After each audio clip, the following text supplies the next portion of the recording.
ओंकारबिंदुसंयुक्तं नित्यं ध्यायन्ति योगिनां कामदं मोक्षदं तुभ्यं ओंकाराय नमो नमः। गुरुब्रह्मा गुरुर्विष्णु गुरुदेव महेश्वर गुरु साक्षात् परं ब्रह्म तस्मै श्री गुरवे नमः। अज्ञानतिमिरान्धस्य ज्ञानाञ्जनशलाकया चक्षुरुन्मीलितं येन तस्मै श्री गुरवे नमः। अखण्डमण्डलाकारं व्याप्तं येन चराचरं तत्पदं दर्शितं येन तस्मै श्री गुरवे नमः। ध्यानमूलं गुरोर्मूर्ति पूजामूलं गुरोर्पदं मंत्रमूलं गुरोर्वाक्यं मोक्षमूलं गुरोर्कृपा।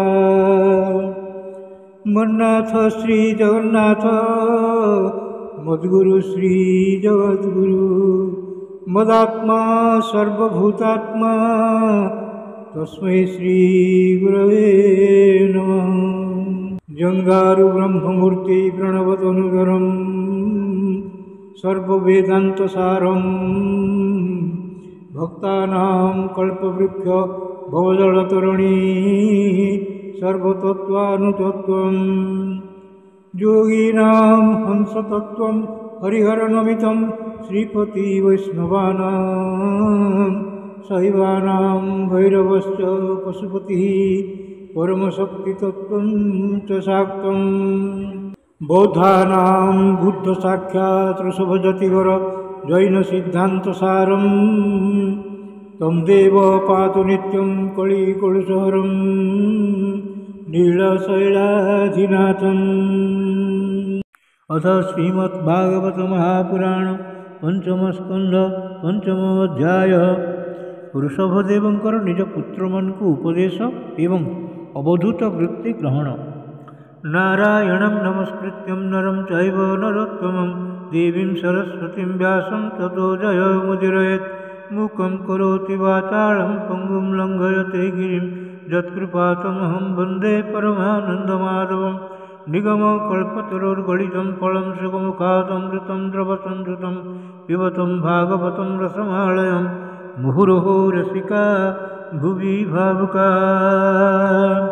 ऋषभ उवाच नायं देहो देहभाजां नृलोके कष्टान् कामानर्हते विडिभुजां ये तपो दिव्यं पुत्रकाजेन सत्त्वं शुद्धेत् यस्मात् ब्रह्मसख्यं त्वनन्तम्।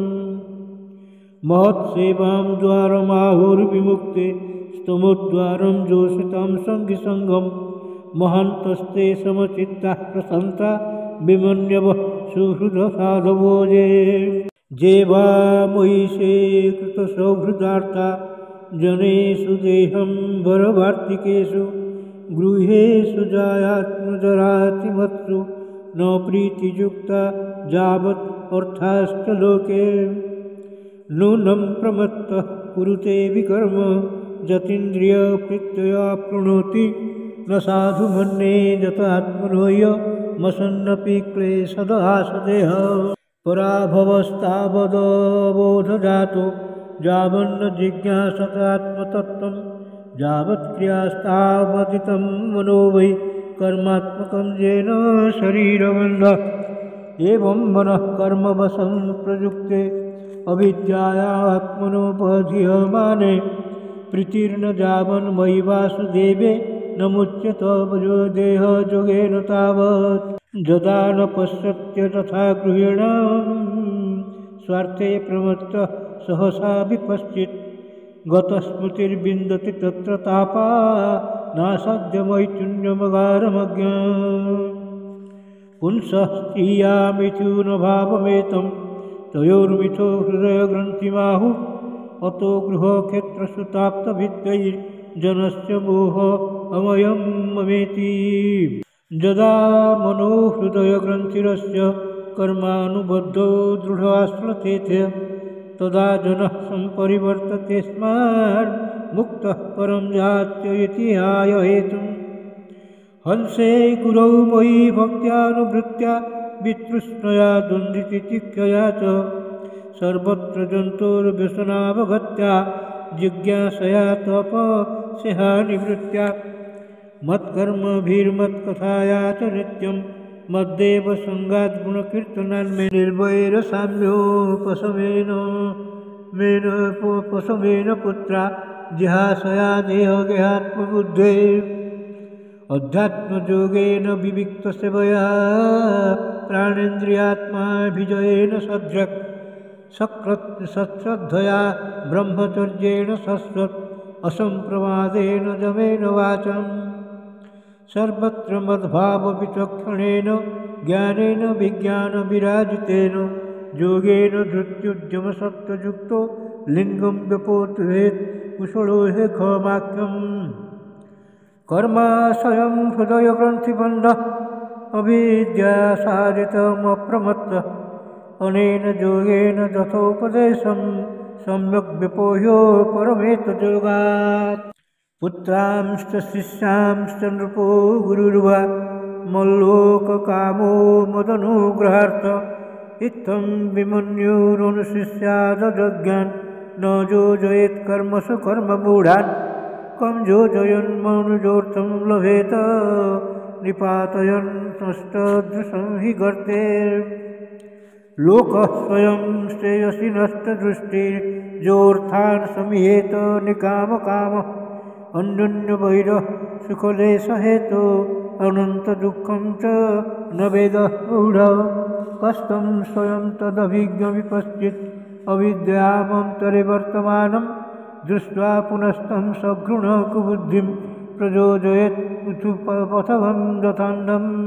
गुरुर्न न स्यात् स्वजनो न स्यात् पिता न स्यात् जननी न स्यात् दैवं न तत्स्यान्न पतिश्च स्यात् न मोचयेद्यः समपेतमृत्युम्। इदं शरीरं मम दुर्विभाव्यं सत्त्वं हि मे हृदयं यत्र धर्म पृष्ठे कृतो मे जदधर्मारात् अतो हि मां वृषभं प्राहुराज्यः। तस्माद् भवन्तो हृदयेन जाता सर्वे महीयां समं सनाभम् अक्लिष्टबुद्ध्या भरतं भजध्वं शुश्रूषणं तत् भरणं प्रजानाम्। भूतेषु विरुद्ध्योत्तमाजे सरीसृपास्तेषु सबोधनिष्ठा ततो मनुष्या प्रमथास्ततोऽपि गन्धर्वसिद्धा विबुधानुगाजे। देवासुरेभ्यो भगवत्प्रधाना दक्षादयो ब्रह्मसुतास्तु तेषां भवः परः सोऽथ विनन्ति वीर्य स मत्परोऽहं द्विजदेवदेवः।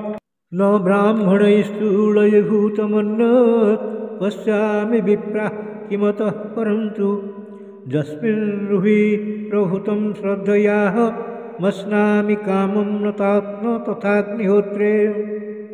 धृता तनुसती मे पुराणे येनेह सत्यं परमं पवित्रं समोदमः सत्यम् अनुग्रहश्च तपस्तितिक्षानुभवश्च यत्र मत्तोऽप्यनक्तात् परतः परस्मात् स्वर्गापवर्गाधिपतेर्न किञ्चित् येषां किमुस्यादितरेण तेषा अकिञ्चनानां वै भक्तिभाजाम्।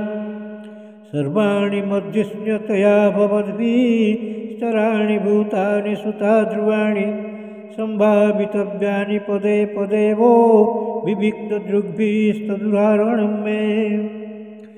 मनोवचदृक्कणरेणिहितस्य साक्षात्कृतं मे परिबर्हणं हि विनापमान्येन महाविमोहात् कृतान्तपाशान्न विमुक्तमीशेत्।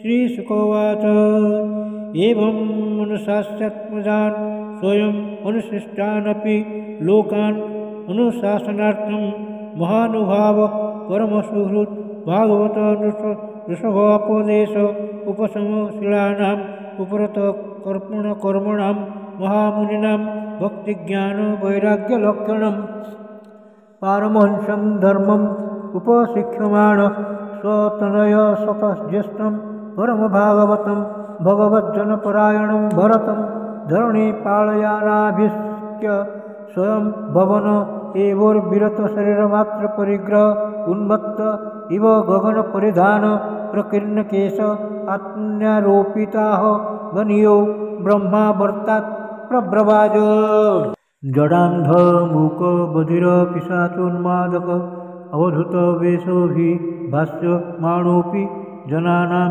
गृहीत मौनव्रतस्तूष्णीं बभूव तत्र तत्र पुरोग्रामकर शेटवाट खर्बट शिबिर ब्रजघोष सार्थ गिरिवनाश्रमादिष्णुपथ मम पथम अवनीचरापसदै परिभूयमानो मक्षिकाभिरिव वनगजस्तर्जन ताड नाव मेहनस्ति वनग्राव सकृद्रजः प्रक्षेपपूति वातदुरुक्तैस्तत् विगणयोन्निवासत् संस्थान एतस्मिन् देहोपलक्षणे सदप्रदेश उभयानुभव स्वरूपेण स्वमहिमावस्थानेन सा मोरो पिताहं ममाभिमानत्वात् अविखण्डितमना पृथिवीम् एकचर परिबद्धमाम् अति सुकुमार करतरुणोस्थल विपुलबाहुं सबलवदनाद्य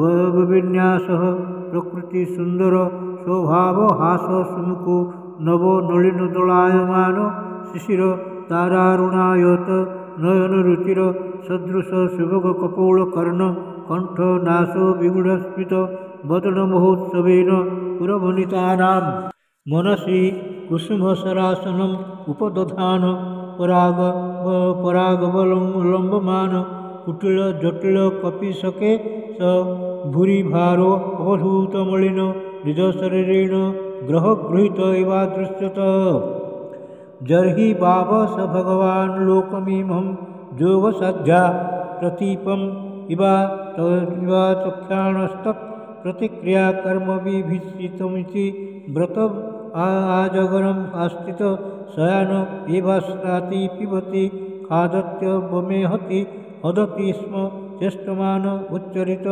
आदिग्धोदेशः तस्य हजः पुरुषसुरभिः सौगन्ध्यावायुष्णं देशं दशयोजनं समन्तात् सुरभिं चकार एवं गो मृग काकचर्जया वज्रं स्पृष्टिनासीनः शयान काक मृग गोचरितः पिबति खाद्यति अवमेहति स्म इति नानायोगचर्याचरणो भगवान् कैवल्यपतिर्षभो विरत परममहानन्दानुभव आत्मनि सर्वेषां भूतानाम् आत्मभूते भगवती वासुदेव आत्मनो अव्यवधानन्तरोदरभावेन सिद्ध समस्तार्थपरिपूर्णो योगैश्वर्याणि बह्यायस मनोजवान्तर्धान परकाय प्रवेश दूरग्रहणादीनि यदृच्छयाप गतानि नान्दसा नृप हृदयेनाभ्यनन्दत् इति श्रीमद्भागवते महापुराणे